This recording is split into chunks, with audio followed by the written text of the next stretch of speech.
Alright guys, welcome back to my channel. That was lame as fuck. Okay, so today we're going to be installing Sparco seats in the 350Z. Not seats, just one seat in the driver's side. Don't worry about the stupid lighting in there, that's so you guys can see inside the car better.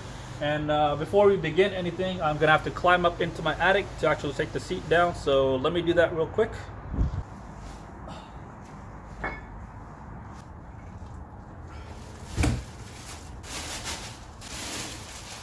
Alright guys, so here it is. A little bit about this seat. This is the Sparco Evo 2 Plus. I don't know really what that means. It is a bit of an older seat. Got a really good deal on it. I actually have two. One's going to be going in this car right now, and the other one I'm using as a gaming chair in my little gaming setup that I have. Yeah, really cool seat. Everything's removable. All these padding come off, so you can all that comes off, so you can clean it if you want. You can take this whole thing off and change the color, buy a new one if you want. So if this ever gets ruined, you can get a new one from Sparco for like 200 bucks and your seat will look brand new again. I broke this, which I need to fix. So yeah, very cool seat, very light. Definitely a lot lighter than the heated seats that I have in the car right now, the heated power seats. So yeah, we're gonna go ahead and throw this in the car and see how it turns out. I might have to run to the local parts store, pick up some hardware, some nuts and bolts. These seats also came with the seat brackets, which were kind of modified because these were originally in an Acura RSX, and then I ended up buying a seat base, which I'll show you guys. And then I got this. This is the Sparco seat base that's meant to go with the seat. I got this off my buddy's LS350Z. He's parting it out. So now they're gonna go into my car. Okay, so now we're gonna go ahead and take off the stock seat. Really not gonna show too much detail on this because it's fairly straightforward. It's just 4 bolts and a few connections underneath for the airbags and then the power side of it. I think it just takes a 14mm and then you can just pop off the connections with a flathead screwdriver. Pretty straightforward, so we'll just zoom past this part.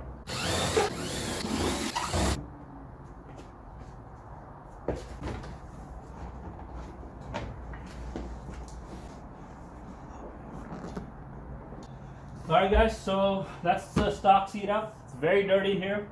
I haven't cleaned this car in forever because I don't really daily it anymore. It's just a track car now. So now what I'm going to go ahead and do is clean the whole thing, make it look spotless, and then start mocking up the Sparco. So this is a stock seat. I have to pull off the seat belt latch for it, which I think is on this side. 14mm, not too hard to pull. But before I do anything, I want to quickly measure the weight difference between a Touring Edition seat and a Sparco. And I have with me a hang scale, so we're going to measure the two and see what the weight difference is. Alright guys, so this seat without the headrest is 44 pounds. Sparco seat is 16 pounds. Alright guys, so the Sparco was 16 pounds and now we're going to minus that from the 44 pounds, which is the stock seat. So that's a 28 pound weight savings. And then the seat bracket is probably like another 5 pounds or so. So I want to say you'd be saving about 22, 23 pounds of weight per side by doing this. So that's a good amount. If you're a drag racer, that really does matter, but this is drift car, doesn't matter. I'm just doing the seat for stability when I'm driving. So I went to the hardware store, picked up all the nuts and bolts, whatever it needs. So now I apologize for the background noise, but now we're gonna move on to actually mocking everything up. So what the game plan right now is to get everything mounted in the car besides the seat itself. So this, the seat brackets and the seat base, I want to get that hard mounted into the car, and then later on we can just slip the seat over everything and just tighten these 4 on both sides down, and then our seat is in. So basically right now I have the seat brackets tightened to where to the lowest setting possible, and then I'm gonna go ahead and start putting this on, trying to center it best I can, and we're gonna bolt this down as well.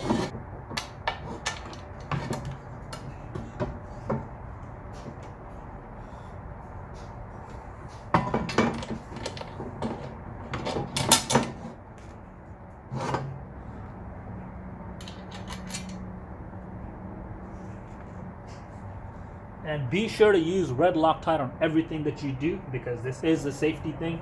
You don't want anything coming loose. And also forgot to mention, get the highest grade possible of hardware that you can get. So like get grade 10 or above.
then you can just go ahead and start to tighten everything up to where it should be.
Okay, and then once you have all this tightened down, you can go ahead and take these off, and it should just slide right off the seat.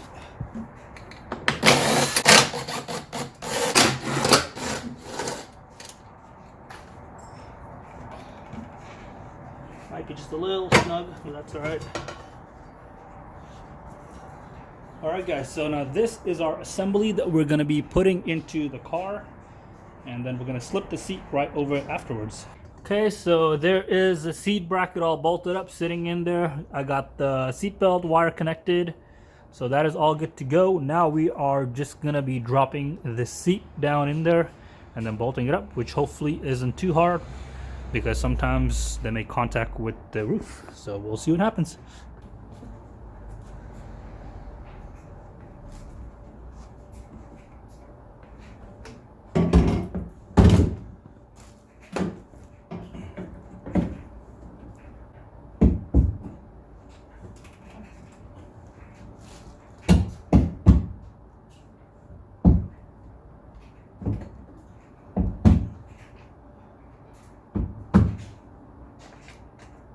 This part might be a little bit tricky. You might have to just align the seat a little bit, but no biggie. Actually, I don't think I'm going to go down to the lowest setting. That might end up being too low. So we'll just stick to the highest setting for now. I'm just going to start all the bolts. We're not actually going to tighten anything down. And I'm going to take a test seat in there, see how everything feels.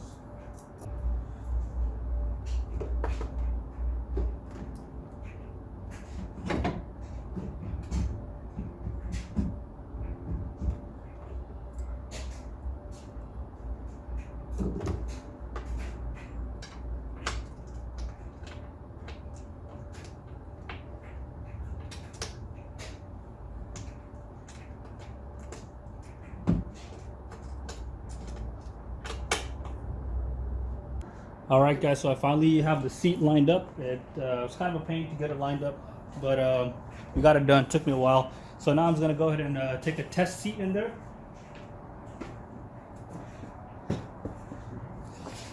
And see how it feels.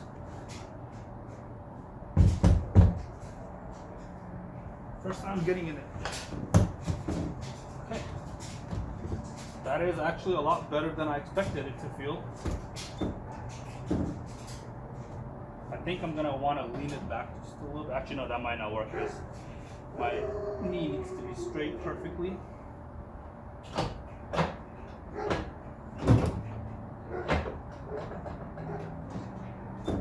I think that should be good, yeah.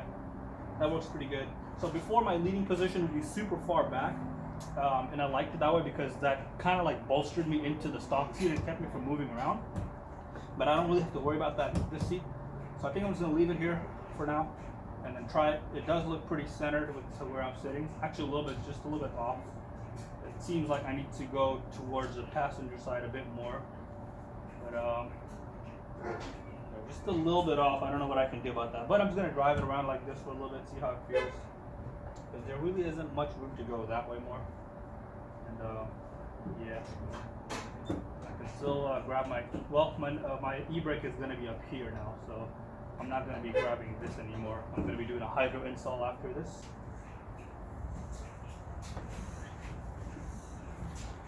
Alright guys, so I have everything bolted in, everything's hard mounted, and I wanted to go over quickly like what I kind of look for when I did this.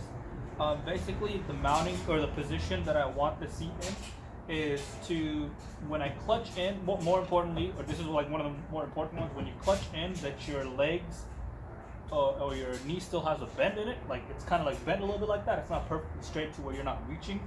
That's just simply because if you, most of the time when people get into an accident, first thing they do is clutch in and brake so their seat is perfectly straight. And what that can do is if that part of the car gets hit hard enough, it can actually push your leg into the seat where your bone will stick out into the seat. And then also everything is easy reach, basically everything feels natural. And yeah, the less you notice that you're sitting on a seat, the better your driving will be. You can focus on actually driving rather than focus on being like what's uncomfortable and all that. So yeah. So while I was editing this video, I realized that I actually didn't record an outro, and it is too dark now to go outside and record one, and I'm already showered and I don't feel like doing it. So anyways, yeah, be sure to subscribe to the channel with the notification turned on. I have to say that because one of my next videos is going to be a very special one. We're going to be throwing in this hydro into the Z. And the cool thing about this is a chassis specific hydro, so that it's meant specifically for the Z. It bolts up to the trans tunnel underneath the climate control unit. And then all you see sticking out from in front of the shifter is just like from here up. It's a very cool little setup. It's made specifically for Z's and G's. I'll throw a picture up on screen right now, so be sure to subscribe for that. And then also, please click the video that's on screen right now. And thank you for watching, and I'll see you guys later.